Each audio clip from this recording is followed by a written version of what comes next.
Welcome back to 13's Garage. Today we're going to be going over how to recharge your AC system without using the big expensive tools. These are just basic tools you can get from any auto parts store. My big AC service machine is down right now, so I've had to resort to going back to the old school means. But I figured, hey, what a great opportunity to make a video for people who don't want to spend $3,000 or $4,000 on an AC service machine. So anyway, today we're going to be needing an evacuator. You can get these from Advance Auto or O'Reilly's, usually between $100 to $140. You can get these online for like $60 to $80. So I do recommend getting one online. We're going to need some UV dye. This is the one that you just spray into the low side.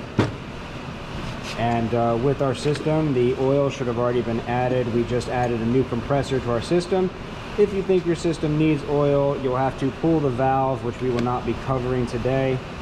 And of course, you're going to need some cans of Freon. Let's get to it. So we've just replaced the AC compressor, the dryer receiver, and the expansion valve on this vehicle to maintain warranty. So we're going to go ahead and start by evacuating the system. Alright, we got our evacuation machine plugged in. Go ahead and connect to the high side and low side.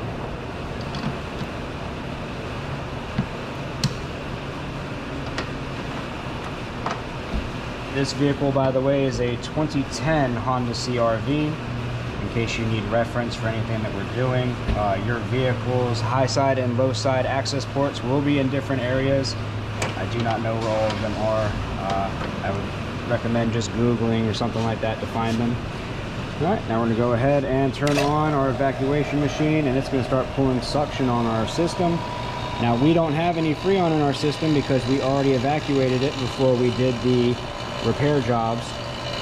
So as you heard, how it's got a deeper tone now and it seems like it's struggling more, that's how you know that it's pulled a vacuum on it and it can no longer suck anything out. So what I like to do is I'll actually leave the machine running as I disconnect it from the system.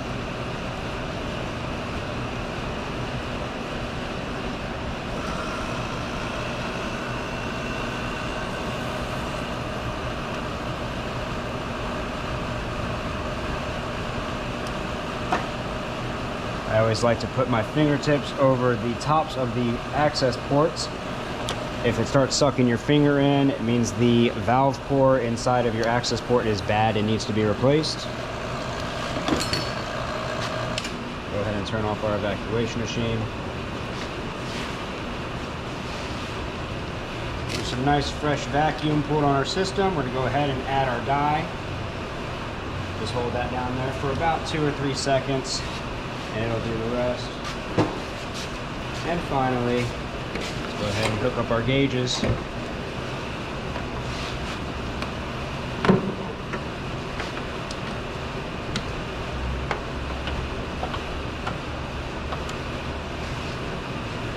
Make sure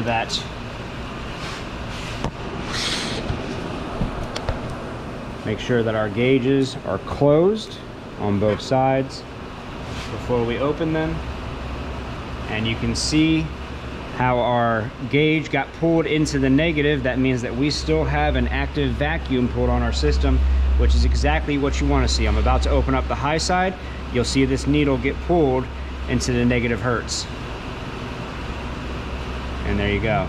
That's how we know we have a vacuum and we did a good job. Grab yourself a fresh can of Freon.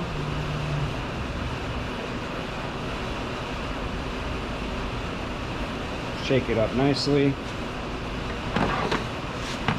And at this point, I like to go ahead and start the vehicle, turn the AC on high with the fan motor blowing on high.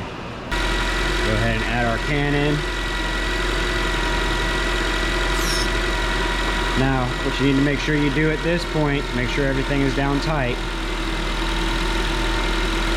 This yellow line right here is full of air. So we need to get as much of that out as possible. Some of them will have a relief valve right here where you can press and it'll relieve the air. I don't have one like that.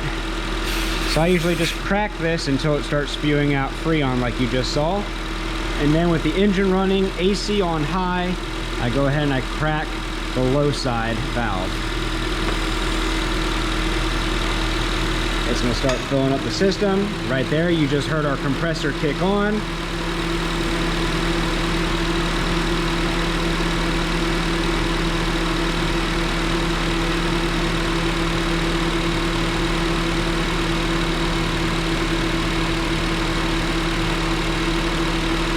And you can see our new compressor is doing a great job. We're staying around 50 low side, high side's about 150. And going down now that we're losing our Freon because our can is empty. We're sitting about 25 on the low side. I like to be around 35. And the best thing to do at this point is to just keep adding Freon and checking if it's cold. As long as your system's working, I mean, don't go past like 300 on the high side or 100 on the low side unless you're actively adding.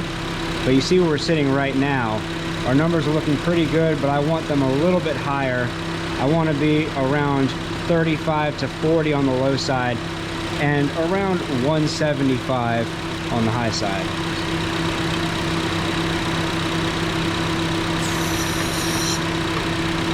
So again, we got our fresh can of Freon added.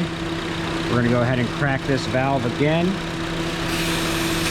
until it starts letting out Freon. You can see we have Freon in our little our spyglass right here. And with that, I'm gonna go ahead and crack this open.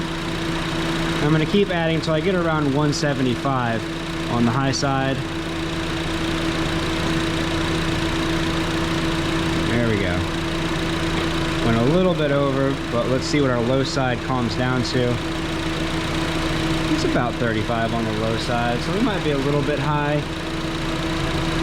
It looks like we're evening out now with our pressure. Nope, that actually looks really good. It evened out and it's looking pretty nice. Let's see if I can't find my temperature gauge. Oh yeah, because that's blowing icicles. That feels great.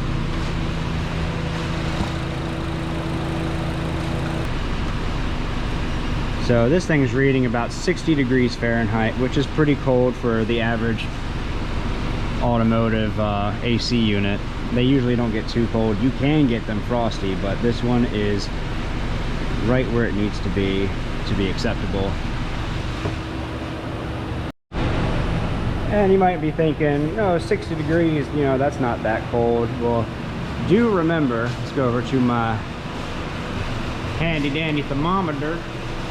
It's about 93 degrees in my shop Fahrenheit right now, so it's very hot right now in North Carolina. So 60 degrees is pretty good considering that's the air that it's sucking in from outside. When that vehicle is recirculating the inside air as it's on max AC, it's going to get a lot colder than 60 degrees inside of that cabin. About 15 minutes of driving, they'll probably be turning their AC off because it's going to be freezing them out. With everything done, we go ahead and disconnect from the system.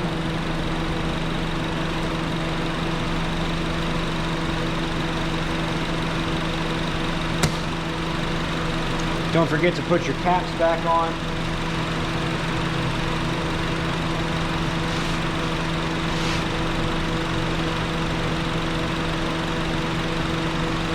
And that's pretty much it. This video helped you out, leave a like, don't forget to subscribe, and we will see you next time.